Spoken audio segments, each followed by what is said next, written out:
সুপ্রিয় সুধীমণ্ডলী, আমি এই মুহূর্তে আছি টাঙ্গাইলের সখীপুর উপজেলার কাকরাজান ইউনিয়নের বেরিখোলা গ্রামে। বেরিখোলা সরকারি প্রাথমিক বিদ্যালয় স্কুল মাঠে আছে। আপনারা ইতিমধ্যেই অবগত হয়েছেন আমাদের এই বেরিখোলা গ্রামের পলানবাড়ির মৃত আব্দুল করিম সাহেবের ছেলে। তিনি সৌদি আরবে দীর্ঘদিন যাবৎ প্রবাসে ছিলেন।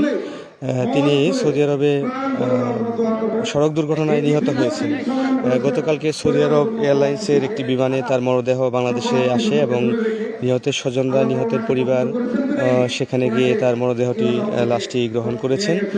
আজকে সকাল 10 ঘটিকায় এই জানাজাটা অনুষ্ঠিত হবে। এখানে সখীপুর উপজেলার রাজনৈতিক নেতৃবৃন্দ, স্থানীয় এলাকার গণ্যমান্য ব্যক্তি, তার নিহতের স্বজনরা অনেকেই এই জানাজায় এসে উপস্থিত হয়েছেন, আপনারা দেখতে পাচ্ছেন।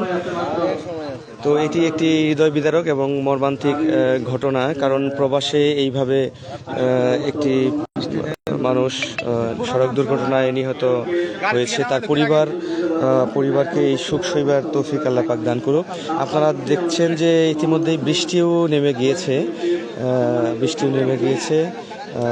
আমরা সকাল 10টার দিকে এই জানাজাটা আমরা পড়ব। এখানে সখীপুর উপজেলার সর্বস্তরের বিভিন্ন এই গ্রামের থেকে আত্মীয় স্বজন, দূর দূরান্ত থেকে তারা এসেছেন, রাজনৈতিক নেতৃবর্গ এসেছেন। আমরা দেখতে পাচ্ছি এখানে সখীপুর উপজেলা পরিষদের সাবেক ভাইস চেয়ারম্যান শিকদার মোহাম্মদ সবুর রেজা উপস্থিত হয়েছেন। আমরা দেখতে পাচ্ছি গ্রামের অসংখ্য মুরব্বিয়ান, বিভিন্ন শিক্ষা প্রতিষ্ঠানের শিক্ষকবৃন্দ উপস্থিত হয়েছেন এবং আমরা দেখতে পাচ্ছি যে আমাদের সখীপুর উপজেলার আরেকজন রাজনৈতিক ব্যক্তিত্ব আলহাজ ফারুক হোসেন, গোহাইলবাড়ির কৃতি সন্তান, তিনি উপস্থিত হয়েছেন।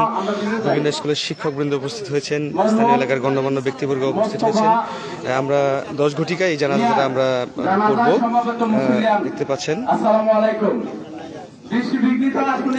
আমরা এই মুহূর্তে আছি বেরিখোলা সরকারি প্রাথমিক বিদ্যালয় স্কুল মাঠে, এখানে আছি।